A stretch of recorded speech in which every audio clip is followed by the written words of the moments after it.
Hey, good evening, everyone. Dr. Stephanie here. I'm a creative chiropractor, a master educator, a health and wellness coach, and I am a student in self mastery. I am learning from the great brother Hatim. Brother Hatim is going to be our speaker for this evening's discussion on Men's Health Month because June is Men's Health Month. So I'm so excited. Amongst other things. Exactly. So I'm excited. I hope that you are too. And without further ado, we're going to let Brother Hatim go ahead and do what he do.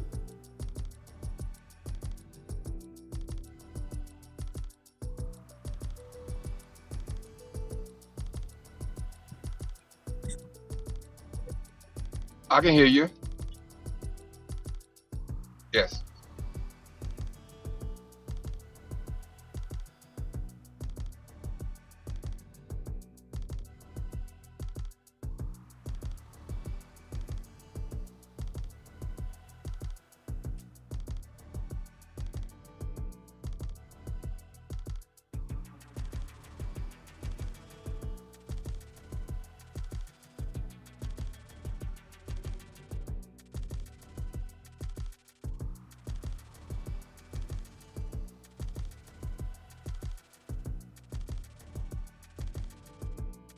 Yes, we can. All right, cool. Check one, check two. All right. So it might be coming through double because the way the mics is set, it's crazy. But anyway, It's all right, crazy. family, it's cool.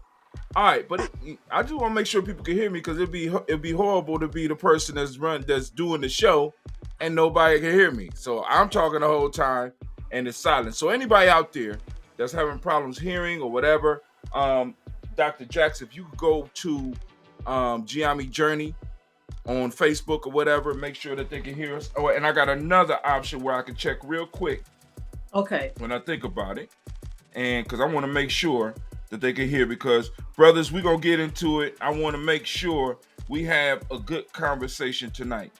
GNJ.media, GNJ.media. It should be streaming straight through. Boom, there you go. Watch now. Check one. Oh, they got no internet. I ain't got no internet. Well, whatever. All right, let's do it. Anyway. All right, so black men. First things first, I want to start with this. You are enough. Whew. Listen, because part of the issue and part of some of the stuff that we have to address, we first have to get to the root. One of the first things that I learned on my path is, as a man thinketh, so is he. And That's a book. one of the things that we constantly run into as black men, as men, is that you are not enough. You are not enough, right? We're viewed in many cases as economic man, as defender man, but those are just two aspects of who and what we are. And some of us are great at being the economic man, and some of us are not that great at it. Some of us are great at being the defensive and the fighting man. Some of us are not. You know what I'm saying? But our whole lives we've been striving to be, better yet, our whole lives we've been told that we were not enough. We couldn't read fast enough, couldn't do math good enough, couldn't run fast enough, couldn't jump high enough, couldn't fight long enough, couldn't fight good enough. Right. You know what I'm saying? So one of the first things that we have to start dealing with when we start talking about men's health is really getting men to start understanding that where you are right now is enough. Now, whether you want to take it to another level or not, that should be your decision and not a decision of the world. Because one of the first things that you start running into is that people start looking at the definition for manhood and definition for who you are. A lot of these definitions come from external circumstances. Mm-hmm.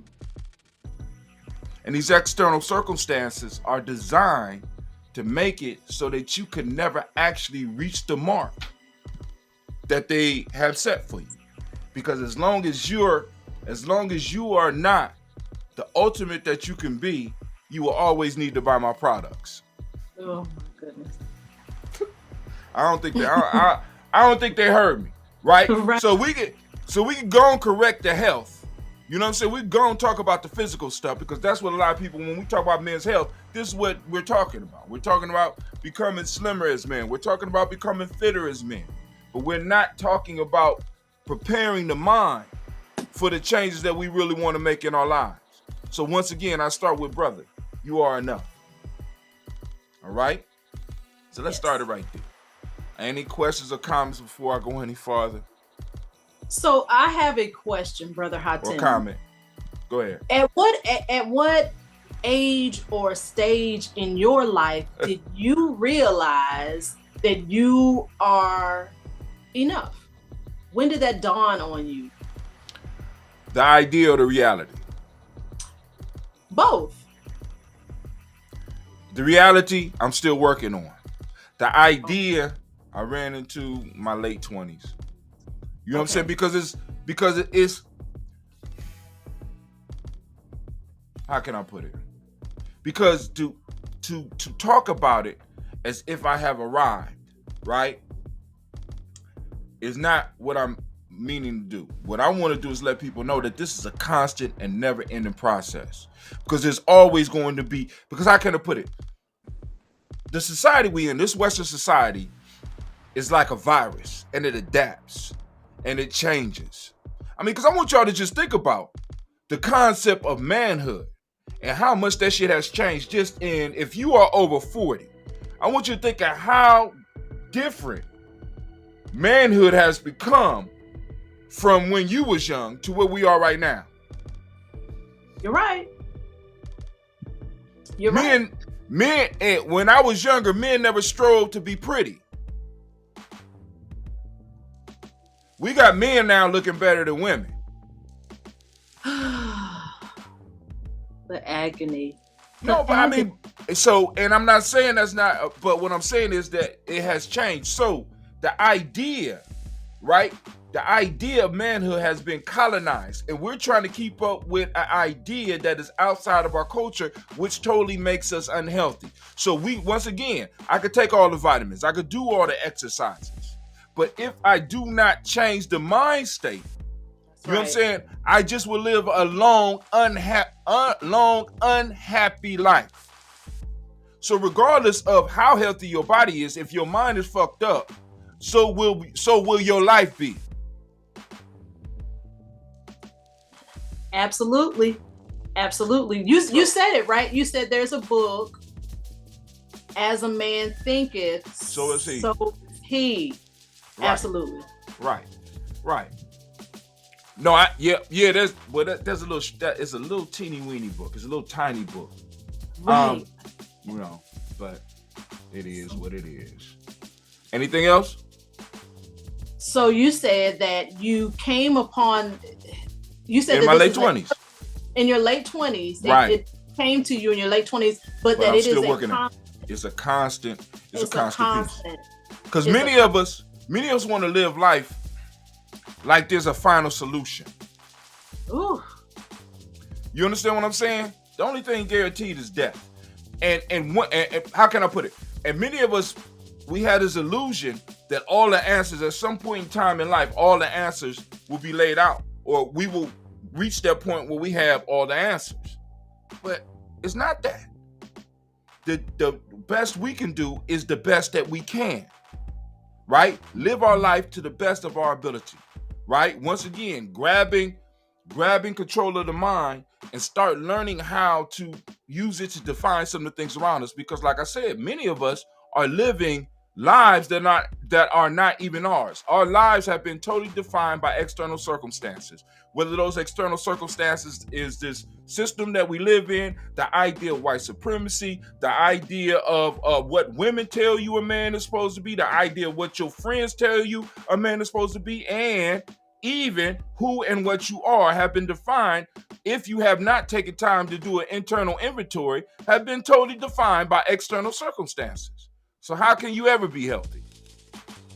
because you're always trying to reach and achieve something that other people have set for you. And so I guess I have a question. I'll just kind of jump in.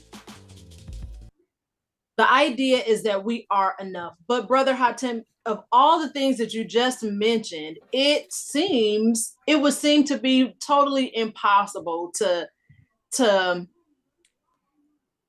maybe reach that because of all of the things that are like barriers or extraneous factors or whatever that's interfering. It's like planting a seed and it's covered up with weeds and it's constantly, it doesn't have the opportunity to grow.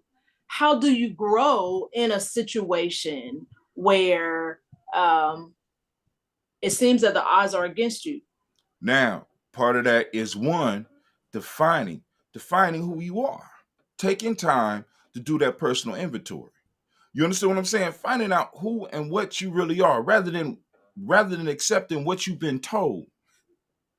This is what a lot of us, we accept what we've been told. You know what I'm saying? When in fact, if I was to step back and really find out what it was that I was born for, or in some cases, as some people say, what I chose to be born for, and to live that, right, would bring me to a point where I could really start the stuff that I would do to make myself quote unquote healthy will really start to benefit me. Because many of us are, you know what I'm saying, like I said, we're doing a lot of the right health practices, but because our mind is not right and we're not, how can I put it, and our lives are being guided by others, we're living a long, healthy, terrible, we are actually propelling ourselves deeper into what in some spiritual traditions they will call hell. You living a long, long life without sickness, but because your mind is not right, you are immersed in hell. And if anybody out there who have ever been in a hellish situation, right, want to come and talk about that, please let the people know so some people can identify with it. Because people think when they think of hell, they think of flames and shit like that. No, hell is a whole different thing, it's a whole different concept, right? That fire and brimstone shit is some shit that they told ancient people who might have not had the imagination that we have, right? I can give you a better idea what hell is. As a matter of fact, it's an episode of Twilight Zone, man. I love the Twilight Zone. Twilight Zone. I watched this when I was young. This shit twisted my mind up. But there was this guy. He was a I ain't even gonna say a gangster. He wasn't even a good gangster, but he ended up dying, and he ended up in a place, right, where when he came through, he was like, "Well, what's going on?" And he had a servant, and he was like, "I got a servant," and this dude provided him whatever he wanted. Right? You want to eat? Cool. Here's your food. You want to sleep? There's a comfortable bed right in there. This is a penthouse. This is the type of house you always wanted to live in. You know what I'm saying? He would make reservations for him to go wherever he wanted. And everywhere this dude went, he would win. If he went to go gamble, he would win. If he betted on a game, he would win. He had the best seats that he ever that were available. He would have it. Anything he wanted, any woman that he wanted, everything was given to him. And all throughout the show, you start seeing this dude. So as time went on, he started like, damn, I at least want to lose every now and then, or I'm tired of the good life. So he looked at the butler and he told the butler, he said, "Hey man, I was just wondering,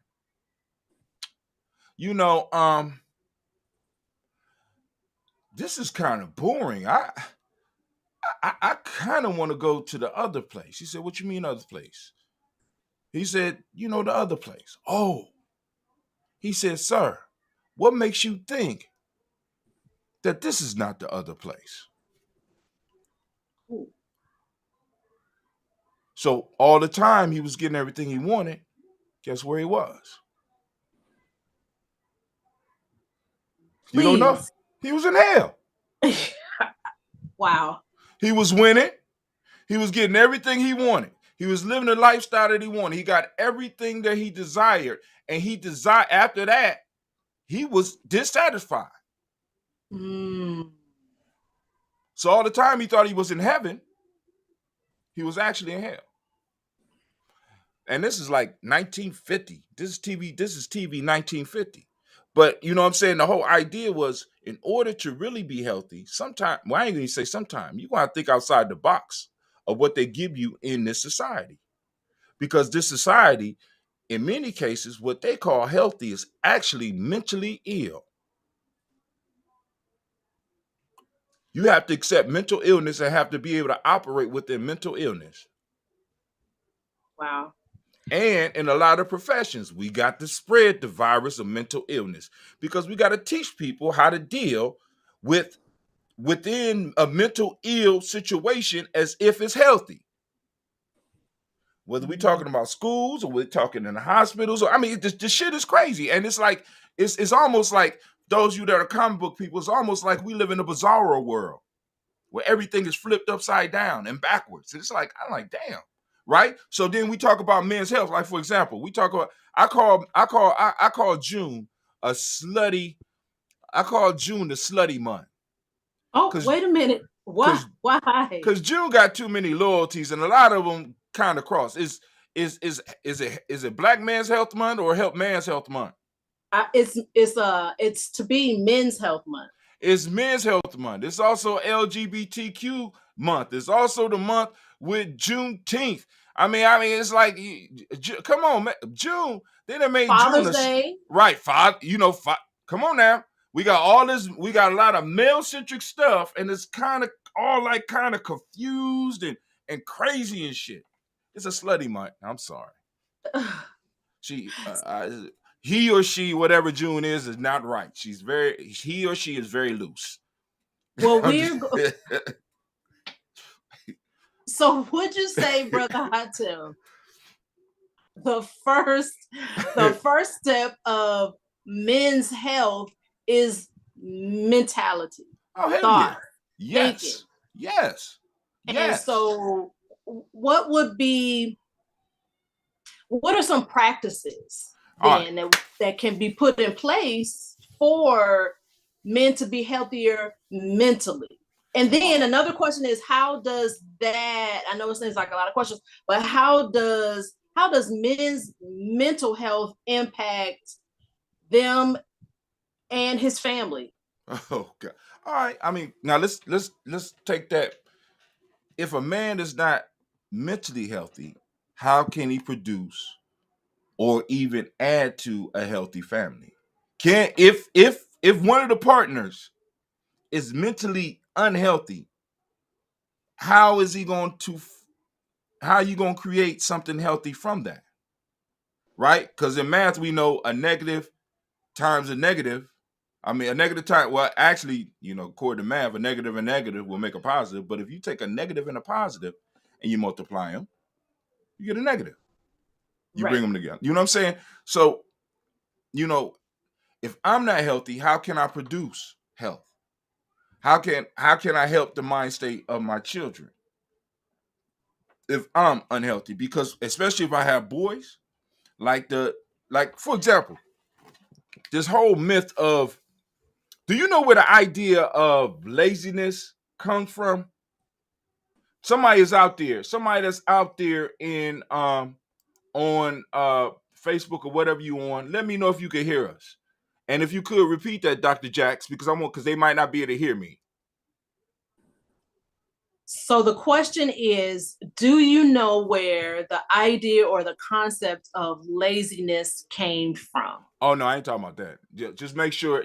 I want you to ask them if they can hear. Make sure they can hear us. Good. But it's cool. But anyway, the idea of laziness, where did it come from? You know what I'm saying? I mean, I know what I think and what I've heard in terms of,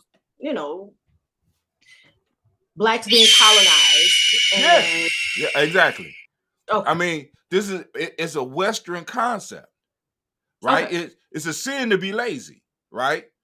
Of course, that lines up with colonization and taking over other people's stuff and slavery. You know what I'm saying? Because you always got to keep the whole society busy, right? So it's almost wrong for you to have a moment to yourself, right? Mm. Even and it has become so ingrained that some of us feel guilty for not having nothing to do. We become anxious. I have found myself doing this shit. I'll turn around and I'll put on a YouTube video that will teach me how to do something because I feel guilty because I ain't got shit to do.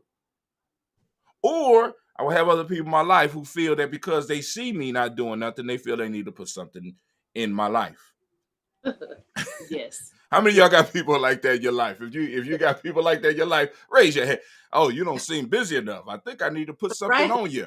Right. Let me add to you. Let me Yeah, add to your mental load. Let me right. make you stressed. I just need y'all to know, leave me alone. I don't need your help, right? Right. Because, like, for example, sometimes taking a moment for yourself should not be seen as a detriment, right? Because one of the things we got to learn, and this is gonna sound crazy, we have to learn how to be selfish first, and not selfish in a Western standpoint. We have to learn how to pour into ourselves.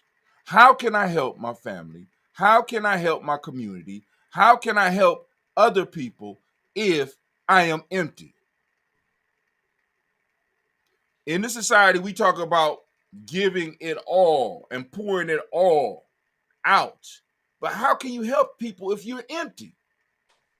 You have to take time to allow yourself to refill. You have to take time to allow yourself, even in the natural cycle. This is why we have sleep, right? The body needs to refill itself, right? To get rest so that it can move on. But for some reason, we don't think that we need to do that.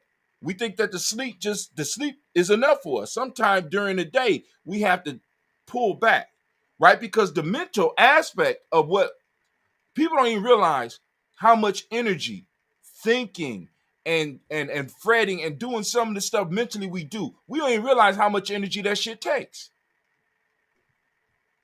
That is very taxing. It Oh is man. very taxing. If you have ever had a major issue that weighed on you, not Whew. in not made not something that you had to do with your hands, but something that just was pulling on you in the back of your mind. Those of you out there that have had that before, right? Whether you was worried about something or worried about a bill or worried about a situation that you was in, that drains you. And all I'm saying is, if we want to talk with men about getting right, first we got to start getting our minds right, right? Then we can move into the other stuff because I got some other stuff for us, but uh, I don't know if the doctor got something. Oh, it's two doctors. I'm standing in between two doctors. What's up, ladies? How y'all doing? Right. Hey, Sarah, Dr. Karasay. We can't hear you. That might have been a good thing because I just had a whole crash over here. Oh no. How are you? Oh, I am doing well. How are you all this evening? I'm good. I'm good. Good, good. Sounds like a good conversation. Yeah, we trying to hit on that man's health. You know, Dr. Jackson throw me out there and be like, "You got to lead this one." I'm like, "Okay, okay." Yeah, and it's right on time because next week is actually designated as men's Mental Health Week. I mean, even though the entire month of June is Men's Health. Well, what did I say? I think I said I made a mistake and said Men's Mental Health. That's in November. Men's Mental Health Month is in November. The entire month of June is Men's Health Month. But Monday, it starts tomorrow. So the Monday preceding Father's Day, so tomorrow up until Father's Day is actually Men's Week, Men's Health Week. So this is right on time, Brother Hatim, dropping knowledge for the brothers. All right, so part 2. You ready? All right. Yes. So now, black men, because I have to talk specifically to black men. Now, the stuff that I'm talking can be used by all, but I have to specifically talk to my group. Black men. All right. First off, you enough, bro. You enough. All right. Now, from realizing where you are right now, being enough. Now, if you want to move forward, if you want to move up, if you want to move in whatever direction you're talking about moving in, it's something that you have to decide after you take some time to really evaluate who and what you are. Now, one of the things I stress all the time is getting in tune with yourself culturally, right? Because a lot of the tools that are out here that we're trying to use to improve ourselves are not tools that come from our culture, which makes it extremely hard for it to be successful in our lives. This is why a lot of motivational speaking shit don't work for us, because many of us have not taken the time to evaluate who we are and looked at our situation, because somebody just saying, get up and work. You know what I'm saying? Oh, I mean, just think about this. You know what I'm saying? You're sleeping too much, right? Hold right. on. From a people who are already constantly under stress, that shit is not good for us. Coming from a people who have worked from dawn, from the term can't see to can't see has never been applied to any other group. A whole group of motherfuckers who can't work from can't see to can't see. How do you tell them that? Right? We come from people who have worked for others' benefits. We have been, in many cases, selfless, have been forced to be selfless as a group to build up a whole economy. And then when we say, hey, there's something, what are you talking about? And we got to be clear about this shit, right? So the whole concept of can't working from can't see to can't see, we already got that. So we don't need nobody screaming that shit at us and telling us that's why we're not successful, rather than not recognizing some of the systematic shit that's in our way. This is why we have to approach things from a cultural standpoint so that we can be successful with it and start plugging into principles and ideas that lead us back to who we are and give us a stronger foundation of who we are. Right? And when I say culture, I mean going back to our roots, going back to the continent, going back to Africa, and using the very best of those traditions to uplift us and to utilize in the current day so that we become successful. Now, saying all that, now I want to get into the next step. So, one of the things I do in the system and in my coaching process, I use African proverbs. One of the first and the best African proverbs that I use, it ain't the first, I take that back. One of my favorite is a proverb from a book called The African Openings to the Tree of Life. One of my all-time favorite books. I ran into this at Ohio State in 1988. Yay! And I'm so mad because they had the only hardback that I have ever seen. And I was just trying to be honest to make sure that it stayed in there. And I took the hardback back, and I should have been a bastard and just kept it. Oh, no, don't call yourself that. I'm just saying, I should have kept the book, because the very next time I came, guess what? Somebody else kept it. Somebody else was not being. As my brother Greg Carr would say, somebody liberated the book. That's what they called it, liberate. I should have liberated the book. But anyway, right. In there, a proverb that has been really good for me in my later life it says, the best life is achieved by engagement with systematic process. The best life is built on systematic use of life-giving principles. That's all one proverb. The best life is achieved by an engagement with systematic processes. Brothers, what is the systematic process that you are engaging in your life? Is it a system that you set up? Is it a system that your family, that benefits your family? Is it a system that benefits your tribe? Is it something that comes from you? Or are you living somebody else's system? Do you have a system for your life? The best life is achieved through engagement with a systematic process. And the best life is built on the systematic use of life-giving principles. What life-giving principles are you living by? Can you even identify? Because like I said, I got stuff because we could talk about supplements, we could talk about physical health, we could talk about the diet, we could talk about all that. But if we don't get the mind right, it don't matter. It don't matter. So brothers and sisters out there, but I'm focusing on the black men. What is the systematic process that you have established in your life? You know what I'm saying? We want to talk about health. And if you need an example of what a systematic process is, the sun is very systematic. Our ancestors use nature as models or models of concepts, right? The sun represented something. It not just the object itself, but the process that it went through. The seasons have process. Everything around you has systems that it works. It has a process that is going through. And the question I have to ask all of us, what systems do we have in our life? What systems have we implemented in our lives?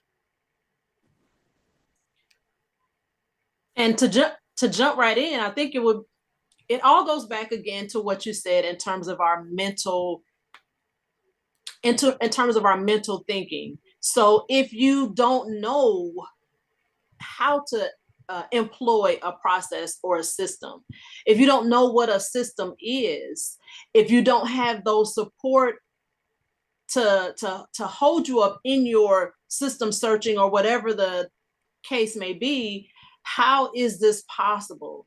And so how do we put these things in place? How do we find the and not to rush you at all, but I'm anxious as well because I know that what you say, as a man thinketh, so he is, but as a woman as well, right? How can I help the man?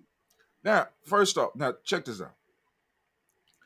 Western society, white supremacy, however you want to look at it, right, is designed to break us down in every aspect and, in a sense, single us out. Like, like for example, white supremacy, or the idea of white supremacy, is a bully idea. The bully's goal is to isolate you, to get you totally by yourself so that you are up under their thumb. They could hit you anytime they want. They could do whatever they want. They want to isolate you. And in a sense, many of us have played into this because we believe in this rugged individualism that is pushed in this society. We believe in this true competition, man versus man. And let me tell y'all something. I want y'all to think about this.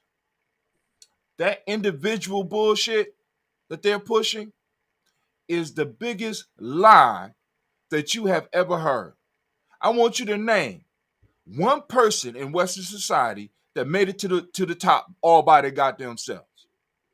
I want you to go through the history of this country, of Europe, and I want you to identify, as a matter of fact, in any culture, identify somebody who made it to the top all by themselves. What's the point?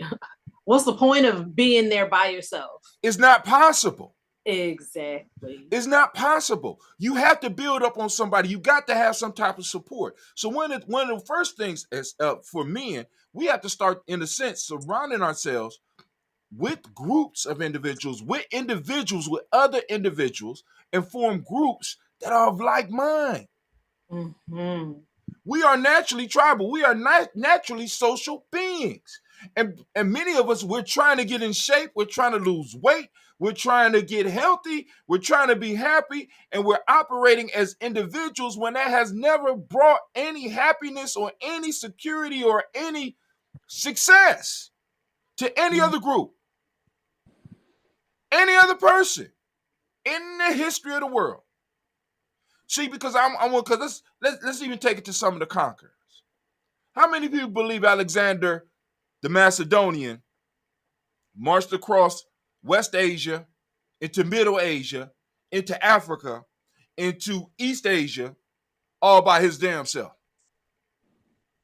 How many people believe Genghis Khan did the same thing? Oh, let's bring it up forward to some of the heroes that they screaming about now. Mark Zuckerberg. How many people believe Mark Zuckerberg did that shit all by himself? How many of y'all believe that Jeff Bezos did that shit all by himself?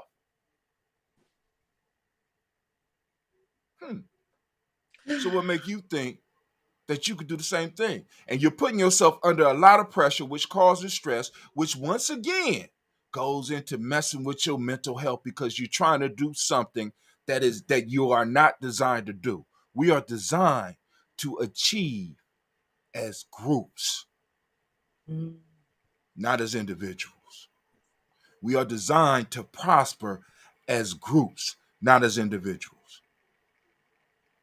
See, Now let's use the same argument that they would use in diets. Like, for example, if I was going through the diet, I say we all supposed to be vegetarians because we don't have the claws and the teeth to eat the meat, right? Using the whole natural argument, right?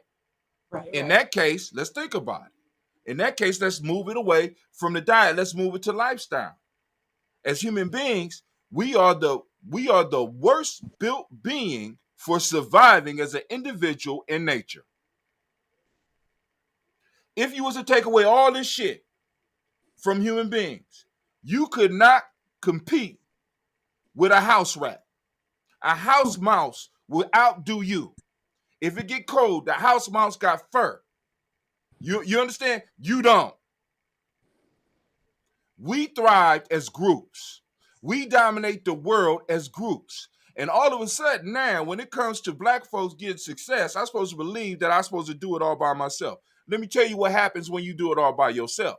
Matter of fact, I ain't got to tell you. Let me tell you what happens when you do it all by yourself. They Bill Cosby your ass. Ooh. You make it all the way to the end of life, right? Mm. Then they're going to eat. I'm just saying. And we got to understand this. So we're putting ourselves under some stress that we don't need to put ourselves under when we need to start learning how to come up as groups. Like, for example, going back to that systematic process. Part of the systematic process is accepting those. It says the best life is built on the systematic use of life-giving principles. One of the life-giving principles that we have, as far as Gye-Nyame, as far as the lifestyle that I'm leading, right, is Ujamaa, which talks about cooperative economics. Ujima, collective work and responsibility. Principles that build up on the tribal or the collective idea. Because a human being that is by himself is prey to all the other groups. Wow. I kind of, I hope I ain't boring nobody. I mean, Mike, come on, Mike Williams. Come on, Cheryl D. Somebody else, come on, Dr. Carey say, I know you got something. Somebody say something, because I'm getting lonely. No, you're not boring. It's very good information. You're not yes, boring at I'm all. listening. So, because I got a whole list of stuff that I was gonna go to, but I want to stress, family. Listen, we gotta get our minds right, and we got to build. Once we get our minds right, we got to build our teams. We got to build those tribes, right? Why? Because when I'm falling off, Dr. Jax could go on and be like, brother, I tell him, boom, boom, boom, or I'm noticing, boom, boom, boom. Dr. Kersey could be like, brother, I tell him, boom, boom, boom, or either one of them could need help, and they could, you know what I'm saying? We have to have that. See, because one of the worst punishments that you could give to a human being, matter of fact, I think Dr. Kersey, what is the worst thing you could do to a human being? In what regard? Like, for example, when they want to punish somebody, somebody says something. Well, I'm saying to have that person be alone. There you go. Solitary confinement. Have that person be alone. Solitary confinement. Prison inside of prison is them separating the prisoner from everybody else. When the United States government wants you to break down or they want to interrogate you, right? They're going to separate you first. Put you all by yourself.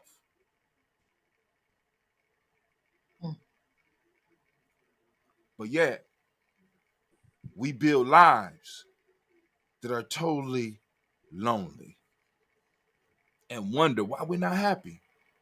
Regardless of how much money I'm making, regardless of how many sexual partners you may have, you still might not be happy because you built a silo of a life. You don't have a tribe. You don't have people that you can actually trust. You know what I'm saying? You haven't built a relationship with somebody where you can actually leave them with $100,000 in cash. Since money is one of the biggest things that we value, leave them with $100,000 in cash and disappear for 2 years and come back and know that your money is still there. Know that something could happen to you and you could disappear for a while and know that this individual is going to check up on your family. Many of us are living in silos, wondering why my blood pressure is high, wondering why I got diabetes. And I mean, it's a whole bunch of other stuff we could go into around a lot of that stuff, because what I started finding out when I really started looking at some of the health stuff, because I'm not the healthiest one, in the world. But one of the things that I started noticing was this. Check this out. A lot of diseases that we have are caused by very simple things. One of them is because we're living isolated lives, we're depressed, we're sad, which opens up a gap so that other things can start happening to us. Then also, a lot of us are suffering from diseases, and I want y'all to listen to this very carefully. We're suffering from diseases of our body turning upon itself. It's called autoimmune diseases. Why would your body turn on itself? Perhaps you don't like yourself. So you're not happy, perhaps. Or you're pursuing somebody else's idea of happiness and it's not really bringing you the happiness that you want. Your whole body is turning on you. I mean, we could look at some of the basic diseases out there. And a lot of y'all out there, when you find out what you're suffering from, I challenge you, right? Ask the question, is it an autoimmune disease? Because you might be surprised what some of the autoimmune diseases that are attacking us are. And a lot of that could be solved by us simply having some healthy relationships in our lives.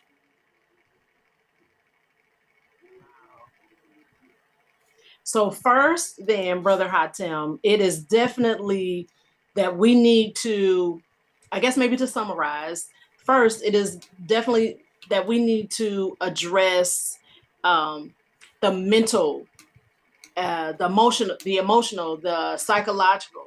And then it's also then to establish and maintain relationships. Right. Hold on. Now, let me say this. Say that again. Okay. You said establish and maintain relationships. Remember, in Gye-Nyame, in our self-mastery system, that is the definition for spirituality. Y'all. Say it again. Establish and maintain relationships. Relationships, yes. See, people get all deep with the whole spiritual piece when spirituality is about maintaining relationships. When you're spiritual, you think about it. Spirituality is about maintaining a relationship with God, is it not? It is. Now, what about the people around you? You can tell how spiritual somebody is by the relationships that are around them. How can somebody give you advice who is isolated from the rest of the world? Oh my goodness. How can you advise me when you have not been through the shit that I'm going through? That's like going to a doctor, right? I mean, to a self-proclaimed doctor. I have never done any treatment on anybody, but I have studied all this shit, and I'm ready to give you surgery. I'm ready to give you life advice. I'm ready to help you heal some of your mental wounds. I'm ready to help you heal your sicknesses. What? You got any experience? No. Spirituality is about establishing and maintaining relationships, ultimately. And you can tell somebody's spirituality by the relationships of the people around them. If you go into somebody and they're supposed to be super spiritual, but they always by themselves. Come on, man. Come on. Miss me. So I was I'm gonna jump in here real quick and ask, because Hatem, you are on point. Like you are always, Brother Hatem, you are always No, on I'm point. not. I be falling off all the damn time. I'm just. And whenever I catch you, I try to get you together. That's what tribe do, right? You and get me doing together. Exactly what you're doing right now, too. Look, when you good, you good. But when you fucking up, I'm gonna pull you to the side. I'm gonna, motherfucker, what is going on? See, listen, I'm surrounded by brothers like this. I have certain situations that will happen to me that I have friends that are so good that I won't even tell them about the situations that happen to me because they will take it more personal than I will. Are you blessed with that type of relationship? And the same thing goes for some of the other some of my friends. It's like, boom, there is certain shit that we don't discuss because we gotta go handle this shit right now. We about to go handle this shit right now. And they don't always have to be on no physical shit, but it's like, yo, no, you can't do that, bro. And this can't happen to you. And we got to have those type of people in our lives. That makes us healthy. That keeps us together.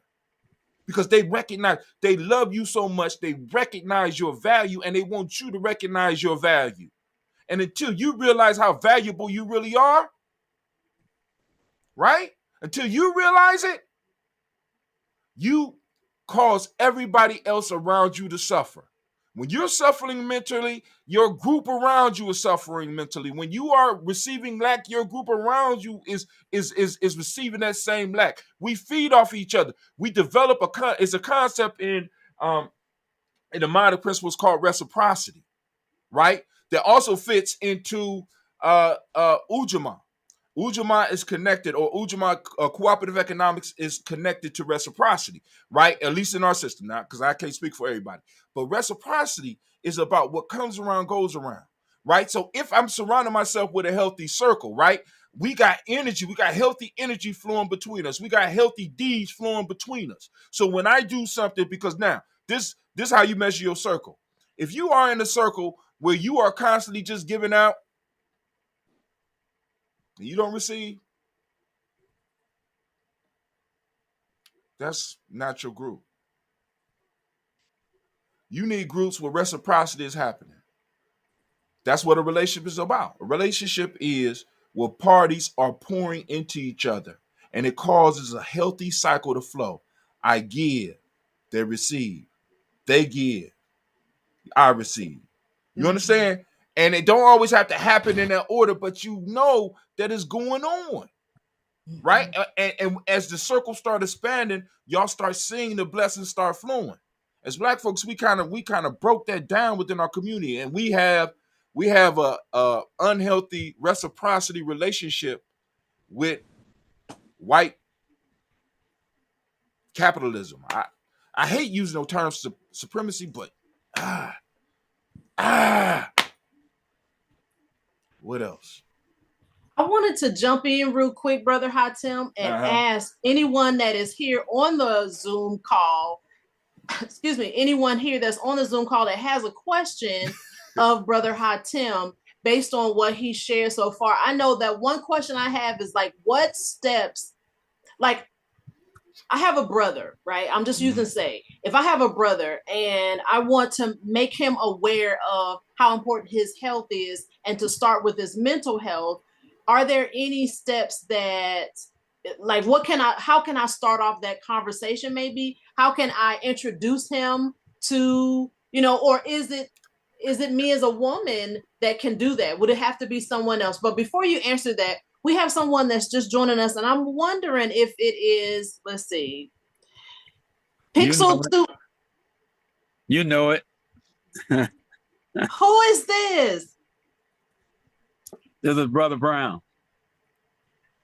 Uncle Carl is on the call. Yeah, I thought I'd stop by, see what was going on over here.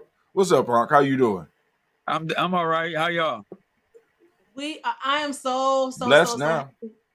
Yes, we are very, very blessed. So I thought wait, hold on. I thought you was an Apple man. I'm so glad to see that you have come over to the Android side of the game. I don't know what to say. Man, I've been had this Android phone for the last 7 years, man. I thought you had an iPhone, but that's cool. I understand. Yeah, that's been gone. They kind of tricked me into this Android, and I didn't want it, but it is what it is. It's a business issue, man. You know what I mean? Right.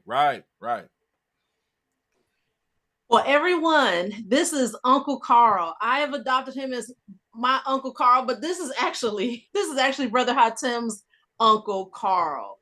I'm a stealer, right? I steal people's family members, so sorry. He's been mine now forever. That's all right. But you don't have to steal nothing. It's freely give, freely receive. Thank you. So Uncle Carl, Brother Hatem has been sharing with us. He's introducing to us the concept of men's health. And then the first very, very, very first thing is that a man needs to know that he is worthy, that he is all good, that he is enough. All right. And then we just kind of went on from there. Brother Hatem, do you want to share with and catch Uncle Carl up to speed Before we do that, we have people out here. If you have a question or comment as well, you can type it in or you can join the call. Because we got people out here watching us on the live stream. Right. And let me say this, Doc, you already know that a lot of it's like a freestyle rap. It comes out and I can't never really quite repeat it, but I did start with men have to realize they are enough. Learning how to define themselves, learning how to deal with their mental health before they can start dealing with anything else in their lives. Because you could do all of the other practices, but if your mind is messed up, your life is still going to follow suit because you're not going to be able to see. You know what I'm saying? I mean, one of the things that there was an experiment, and it wasn't a large experiment, but this would be interesting. I heard this on the show, and I'm gonna have to find it, and I'm gonna have to post it up. But there was an experiment with rabbits where they wanted to show that diet and high cholesterol was connected. So they had determined what food would give rabbits high cholesterol and make the rabbits unhealthy. I want y'all to check this out. So they had all these rabbits caged in 2 rows of cages. You had a high row that was hard to reach to get the rabbits their food, and you had another row where you could actually reach and put the food into with the rabbits. So the scientists made sure that everything was straight. They made sure that they gave these rabbits this diet because we want to prove that diet and bad cholesterol were connected, or you know what I'm saying, boom, boom, boom, whatever they was trying to prove. Well, anyway,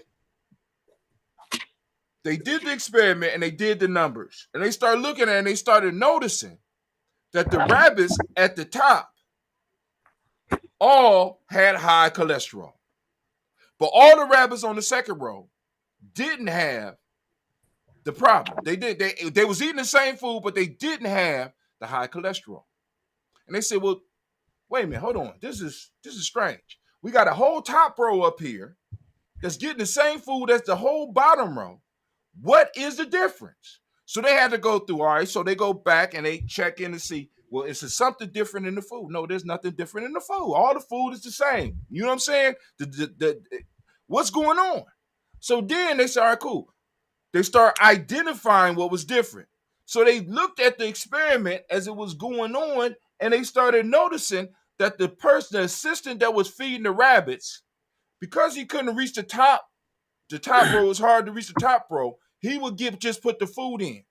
But because on the bottom row he was able to reach the rabbits, he would not only feed them the food, but he would go and he would cuddle the rabbits and he would hug and he would love on the rabbits. So the rabbits who were at the top, that was just receiving an unhealthy diet. Now, this goes back to the whole piece I was talking with y'all about relationships. They was receiving an unhealthy diet with no relationship. The ones that was on the bottom row was receiving an unhealthy diet, but they were receiving love. They did not get sick. Now, also, this also could count if we look back at our history. Many of us, until these recent days, knew absolutely nothing about healthy eating. But many of our foreparents lived a very long life, eating some of the worst, excuse my language, my uncle, he don't cuss, but eating some of the worst shit on the planet. They lived a long, long life. But that food was prepared with love. Prepared as, because a lot of us, unfortunately, we got away from this, but a lot of us come from dinner tables. In our older gen, like for those of us that are over 40, many of us was blessed by grandparents who still had the authority to call the whole family together to eat. Matter of fact, I could remember coming up and I wasn't even allowed to go into the refrigerator after dinner. The meal was there and we ate together, whether it was quiet or whatever, we all ate together. You know what I'm saying? We ate so much rice at my grandmother's house, I thought I was Chinese. But we ate together. We ate together, and it was healthy. And you know, but I was young. I don't know. But anyway, any questions or comments? I'm sorry I couldn't review. I don't remember a lot of that. Well, that's all right. That's all right. I just have a comment. Our ancestors, I believe in biblical health principles. And I stand firm on them because of the experience that I have and the testimony and the evidence of the validity of God's word doing and accomplishing what He said they would do. But our ancestors, grandparents, great grandparents, they a lot of them did the best that they knew how to do. And in a time of ignorance, because there are some foods that God forbids us to consume because of their detrimental effect on the human anatomy. And God, we have to look at the fact that God wants us healthy. The Bible says above all things in John 3, he says verse 2, he says, above all things, I would that thou would prosper and be in health, even as thy soul prospers. So he desires for us to have health and prosperity, as we look at, some of the things that we were raised on. As a matter of fact, I had rice today, huh, Tim? You know what I mean? I had rice today. Hey, and got some out here and we'll cook it, And for those that don't know, I drive for a living. I'm in a truck, I'm over the road and stuff. But anyway, God winks at our ignorance. In other words, He overlooks our ignorance, and they were blessed as a result of them doing the best that they could do. And we really have to understand that, there are certain principles that God has given to us that violate nature's laws. In other words, there are certain things that, we are not, we shouldn't be even thinking about putting anything injurious into our system, and why? Because, our bodies are the temple of God. That's what we're told, and I'm gonna just say this and I ain't gonna go on, but disease is not an enemy for the most part, to us, because we're told that disease is an effort of nature to free the system from conditions that result from a violation of the laws of health. In case of sickness, the cause should be ascertained. Unhealthful conditions should be changed, unhealthful conditions should be ascertained. Unhealthful conditions should be changed, wrong habits corrected. Then the nature is assisted in her effort is to expel impurities and to reestablish a right condition in the system. So, when we, that's just like when we get fevers and when we get a cold or the flu or something, that's nothing more than the body trying to expel impurities out of our system. The elimination process is a very, very important process. As a matter of fact, our skin is the most, we have more pores in our skin than anything else. We don't understand how our stomach needs at least 5 hours to rest or 4 hours to rest, to digest, not 4 hours to rest, to digest the food that we ate. And a lot of us eat between meals and don't allow our stomach to ever have a rest. You know what I'm saying? 4 hours to digest most foods and an hour of rest, 5 hours between meals. Those are principles that I have been living by for the last 25, 30 years, and I don't eat anything that has a mother or a face. But the thing is that, we can understand that, if we are willing to allow the Lord to guide and direct us, because on the point of appetite, all of us are in trouble. You know what I mean? That's why you fight. That's one of the most money making you talk about capitalism. One of the most money-making things is diet, selling people diets and stuff in society. So and there's a whole lot to go into this because we have to buy vitamins now because they done stripped all of the vegetation, the vitamins out of vegetation for the most part and bottled it. So we can buy fruits and vegetables that are depleted from the natural medicinal properties that God put in them, and they done they're capitalizing on them. We have to go to the store and buy vitamin B12 and magnesium and zinc and these other things. So there's a lot going into to health reform, but I'm glad that y'all having these discussions. Men, especially black men, we are very, very stubborn in regard to, because I talk to people, man, I don't care what they say, man, I gotta die or something. People say that until they find themselves in a bad spot and on dialysis or something, and then they don't want to die of that. You know what I mean?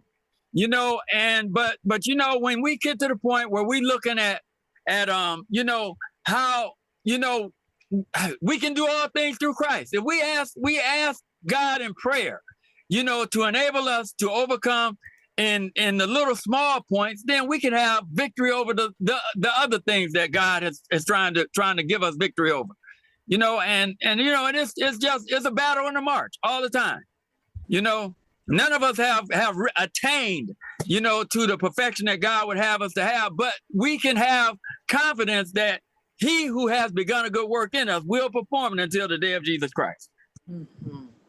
All right, going back a little bit to it, because he said Thank the you. dye industry. Thanks, Uncle. The dye industry is worth 192 billion globally, as at least up until September 2021. 192 billion dollars. Then when we look at the whole health industry, if we talk about pharmaceuticals, we're talking about 1.3 trillion dollars per year. The medical device industry, 447 billion. I mean, it's like, being sick, you know what I'm saying? We have made incentives. Capitalism gives incentives to people being unhealthy. First off, if we don't think that we are enough, right? We always are going to try to supplement who we are. Matter of fact, I will going back to the diet piece, I will eat food that is unhealthy to show you that I am better. Because it's supposedly better and it's processed and it's more beneficial for me, supposedly. I had other people touch it. It's, what I'm saying? We do all this stuff to impress others. We do a lot of this stuff to impress others, and it ends up destroying us. Why? Because we haven't accepted who we are. We're not happy with us. We're not happy with the relationships we have. And then you get on this social media, it's constantly filling you with ideas that there's somebody out there doing better than you. I am interested in asking Dr. Karasay. Dr. Karasay is a world-renowned medical doctor. She's a psychiatrist. Yeah. She is all things health and wellness. I wanted to ask her to just chime in real quick, especially on the phrase that men should absorb that they are enough. What do you say in the time that we have remaining here?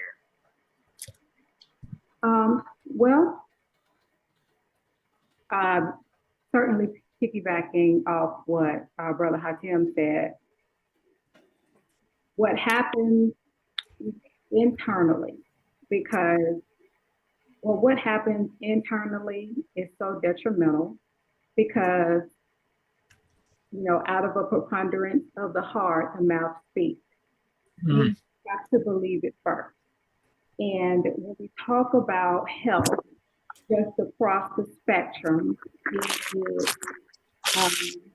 the mental or the physical, and the symptoms that come with all of it. It starts with you. It starts with your mindset from the gate. And even in one word that you will just never ever hear me use is the word sick. So that's one thing. And I don't even let my children use that word. And it goes back to even breaking down, and I thought that is where you were going with it a little bit ago. The word disease is actually dis-ease. It means that your body is unregulated. So by the time that you have a cold or your allergies, it's not you being that SICK word, it is your body rebuking everything that is wrong with you. Your body is healing itself. And so that's why my babies will tell you, I'm healing. They'll come to me with something is going on with them, and they'll say, Mommy, I'm healing. And, and I have to go, you're healing from what? And they'll say, from the icky stuff outside or whatever the case may be, because our bodies are just magnificent specimens. And we already have within us what it takes and to make ourselves whole. And when we were placed here, this world was given to us for that, the environment. So, and that would be our food. And we pick our food from the outside to replenish ourselves. And we actually talked about that and how that works. But we have to make the choice. We have to make the choice about what we consume and how we consume. And then going back to being healthy in the mind and being worthy and believing that we have to believe that we are worthy of being healthy, and then also combat that fear of whatever it is that keeps you from being healthy. And that's a layered conversation in and of itself, because you start to deal with or start having those conversations about white supremacy and the disparities within the healthcare system, and then why particular races, and especially, or since we're talking about Black men, let's just stay there. Don't go to the doctor. I've shared with you before how my men in my family were in the military, were part of the syphilis study or the Tuskegee study. And so there are issues with that. So, and there are just so many other issues where Black men just do not trust the healthcare profession. So we have to get over that as well. But also with that, what has to be taught first, which is what Brother Hatim kind of touched on before, is that the healthcare profession, it's about how you see it. Medicine is what it is, okay? And I want people to understand that medicine is not there. It is not a cure-all, okay? And every medicine comes with a side effect. Okay, you have all of these studies and all these things about it being poison and all of these things that bad for your body. Well, drugs are drugs, okay, and they are tested, they are vetted, and it's a balance of harm. Okay, it's about, is it going to make you feel better versus making you feel worse? And I'm sorry, but that's just what medication is. But going back to my point, when you start talking about, are you well on the inside and in your mind, then you are going to make choices from the gate that address issues, or to even live a lifestyle that keep you from needing those things in the first place. So you want to actively live a life of prevention. Always be in the mode of, I never want to have cancer. So as a result, I won't eat these things. I never want to have diabetes. So I won't eat these things. Yes, I like sugar, but I will have my dessert that is made with pure cane sugar, rather than going to have this ding dong, those are called, that are made in the stores and have the high fructose syrup and all of those things in it. So it's about the choices that we make. But you have to educate yourself about those things and know what is good and what's not so good for you. And then you have to make the choice to do that. Now, I understand a lot of those things are systemic. because there are people, we talked about this too. We talk about so much here. It's an awesome group.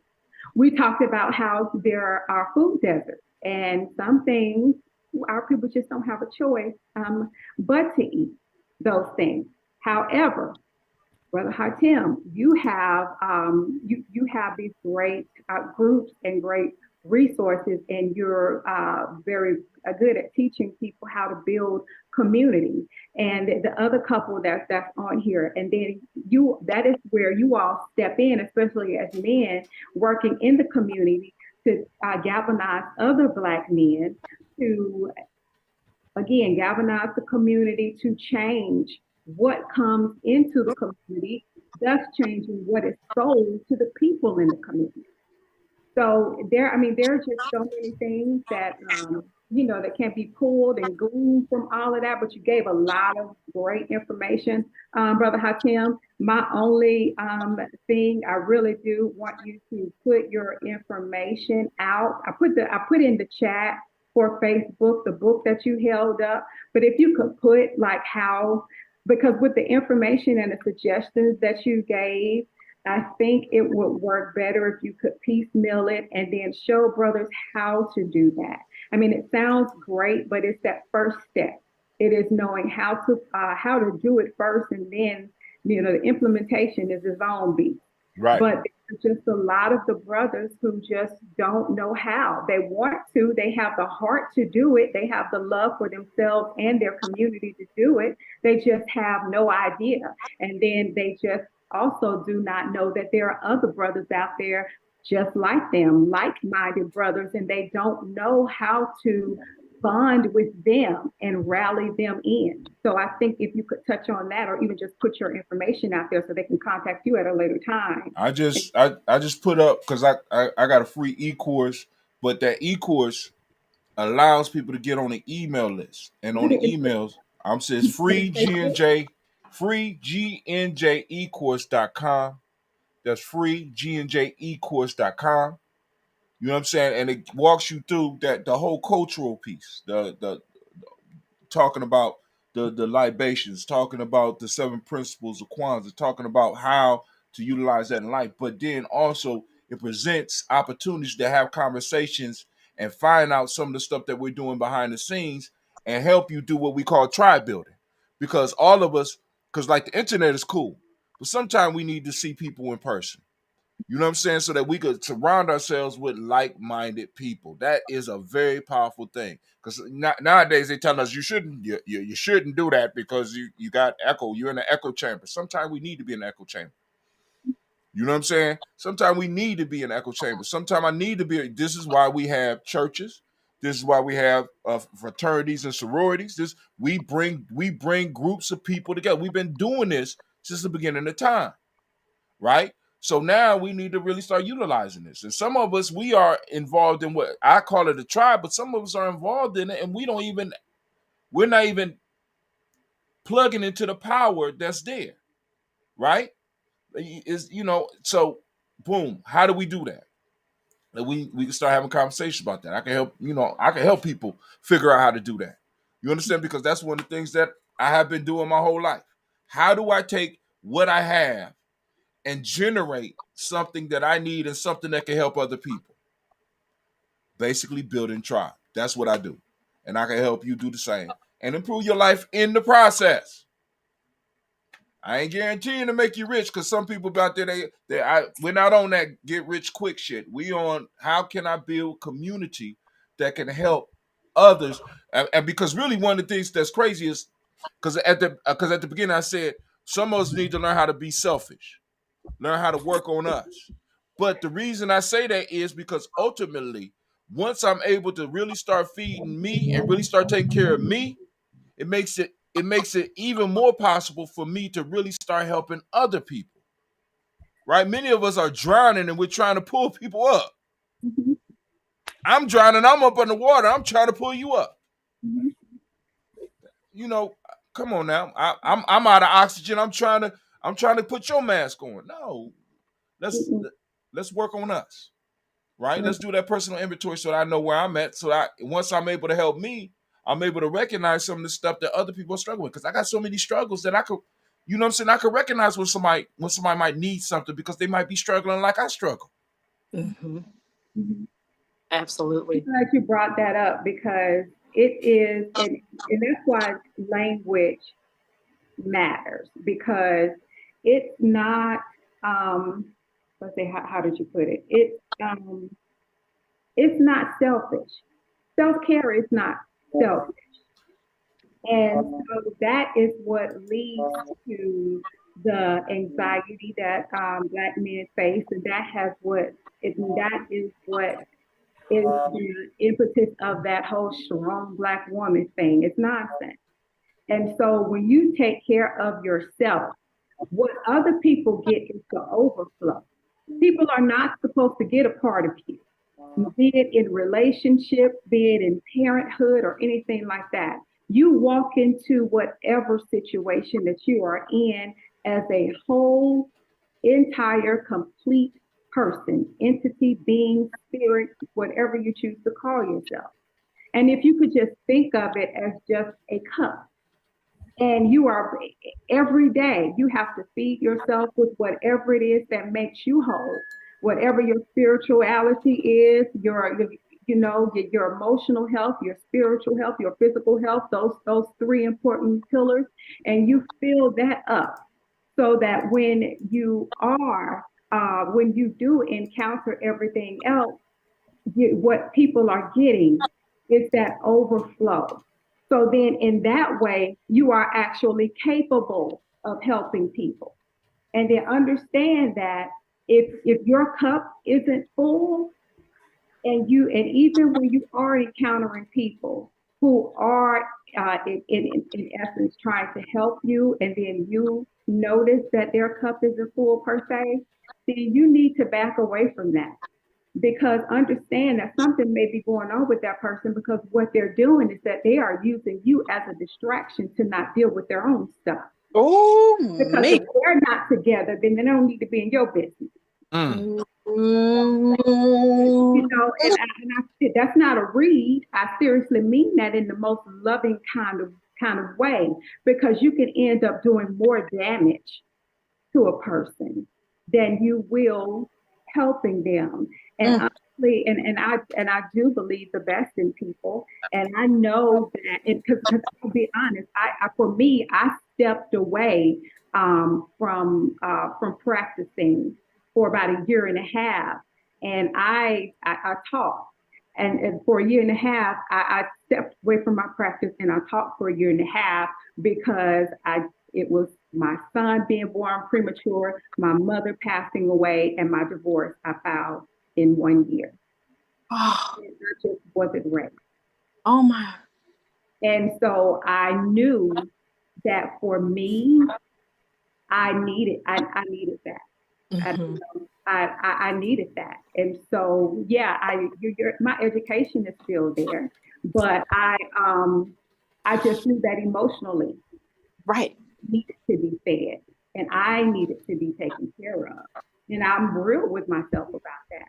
And other people need to do that as well. And so we often mask a lot of things, and then we get busy. We get busy doing a lot of stuff because that makes us feel like we're doing something, like you said. But really, in essence, we're not doing the important things. We're not doing the important things that matter for us, and that's why people still walk around so damaged, because you Mm. see them out in the world and they have all of these wonderful and impactful things going on. And then you see on the news next week that they have jumped off the building. Mm. And Mm. you wondering, how did all of this happen? Well, Mm. there you go. So again, it's the overflow. It's the overflow. And then one other thing that I wanted to put out, also when people walk into all of this wonderful, energy and things that you're putting out, the thing with procrastination. Mm. Procrastination, the root of it is first understand that procrastination is not lazy. And a lot of that is put onto people, and some people, the majority of people don't understand that when we procrastinate, it's not about our lack of will to do something, or just being lazy. I hate that word. That's what people hear or say all the time about it. Procrastination is about fear, okay? Well, when you procrastinate because you are not settled in your mind about what's going on with you at that particular moment. When you procrastinate, it's because your mind has taken off and you are way in the future thinking about what could possibly happen with the decision I make right now. If I have been in this position before, because I failed in it last week, and I don't want to go there anymore, so I'm not going to walk this path. Or, think about maybe you dating, something like that. Well, I'm not going to, or maybe it's a project at work or some task that you have to do, and you just sit around and get busy doing all kinds of other things, not actually sitting down doing the task at hand because you're in your mind going, I already know how this is gonna end up. So you just start getting busy doing other stuff. But in your mind going, yes, I need to go over here and paint this porch because I was supposed to have painted this porch last week and I am doing the Lord's work. And yes, I'm supposed to be doing this. No, you're not. No, you're not. Yes, that porch needed to be painted, but Jesus is going to be all right. Right. It's not going anywhere, but you need to be doing this, and it's just because you're scared, because you're into next week. Your mind is already into next week, and we're off into the anxiety. We don't know how to practice mindfulness. We don't know how to break things down into chunks to where we can just bite it off into small pieces, reward ourselves for the little things that we did, and do that high five thing. Good job, girl. And let that be. And then pick it up again until you can get to that point where it's done. And then when it's done, imagine how great you feel. That's when you get to your superwoman stance or your superman stance. But we never practice that. We don't ever practice that. I mean, can you imagine the kind of super beings that we would be if we offered ourselves enough grace to actually follow through with the process, allowing ourselves to grow? Embracing that process. Oh, go ahead.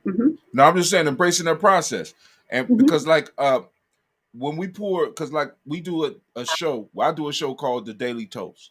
And in the toast, I toast the past, I toast the present, and I toast the future. And one of the reasons I broke it down like that was so that we could have that conversation, because a lot of people are either dealing with stuff from the past or fearful of the future. Very few of us are able to apply and get busy in the now. And those people that are able to get into the now, whether we're talking about sports or whether we're talking about academic work or we're talking about business, the people that are most successful are those people that are able to do what you talk about, embracing that moment and giving the all in the now. I'm not concerned. I'm not that. I'm in the process. I let things fall in place. I'm doing what I'm supposed to do now. I'm following a systematic process right now. And I know because this system has worked for other people before me that if I apply myself to the system, success is damn near guaranteed. If not all the way guaranteed. There's always something that go wrong. But hey, you don't need to worry about that. Focus in the moment. Focus in the moment. Do the right thing in the moment. I wanted to add, thank you all so much for I want to start by saying thank you, Brother Hatim, for leading our discussion. Thank you, Uncle Carl, for coming through, dropping your wisdom. Thank you, Sister Cheryl, for being here. And I know that you always walk away with great things. And I hope that, again, this conversation is something that you could take and share with the people you love. Thank you, Brother Mike Williams. You are at work, but you are here. And we are so glad that you are. And then last but not least, I want to say thank you to my Sarah, my new best friend way in Kansas City, Missouri. I just owned you as my new best friend. So tell your real best friend to just move over. Hey, Steph, can I add something? Yes. Yeah, I just want to drop this right fast. We have to keep in mind that the appetite should ever be in subjection to the moral and intellectual power. The body should be servant to the mind and not the mind to the body. Ashe. Thank you. Listen, you guys, it is already like 8:30, and I feel like the conversation is actually just really getting started. My light is not working. I feel like the conversation is just not really getting started, but I wanted to see if we could continue this conversation. I know next Sunday is Father's Day, so we want to honor our Is it? fathers. Yes, next Sunday is Father's Day. We want to honor our fathers, but if we could continue this conversation on the next Sunday. So that will be June the 25th. I think it's the 25th. If we could continue this conversation then, and it might be kind of hard because that's Tylese's birthday, and oh goodness. And I know the summertime is a lot going on. The foolishness is gonna be unleashed. My sister gonna be kicking on for her birthday. Don't do my friend like that. Don't do my good sis like that. But we're gonna be here, God willing. And hey, bring Tylese. Tell her to come bring the foolishness. Okay. Right. Okay. But good luck on that one. Yeah, we'll see how that works. But I want to thank you all so much for joining. And thank you, those people that are out there in the social media world. Thank you so much for joining us. And please continue to stay tuned because we have wonderful things going on. With that, I would like for Uncle Carl, if you would. Normally what we do at the end of our group sessions, we ask someone to just lead us with a word of inspiration, a word of prayer, if you don't mind, Uncle Carl, and then we will be dismissed. Okay. I don't mind. Father in heaven, we thank you so much for your grace. We ask, Lord, that you would continue to help us to see the light in regard to health reform. Lord, we are in trouble down here. A lot of people are in a disease condition, spiritually, mentally, physically. And we pray that you would help us all to recognize whatever condition we're in and depend upon you to accomplish a healing in each one of us. We thank you so much for unity and family. We pray that you would help us, Lord, to be at one with you and one with one another. Forgive us for our sins, cleanse us from all unrighteousness. And we thank you for this platform that we are able to discuss these things, Lord, because it is very important for us to be enlightened. So we thank you for your grace, your mercy, and your love. In Jesus' name, amen. Amen. All right. With that, without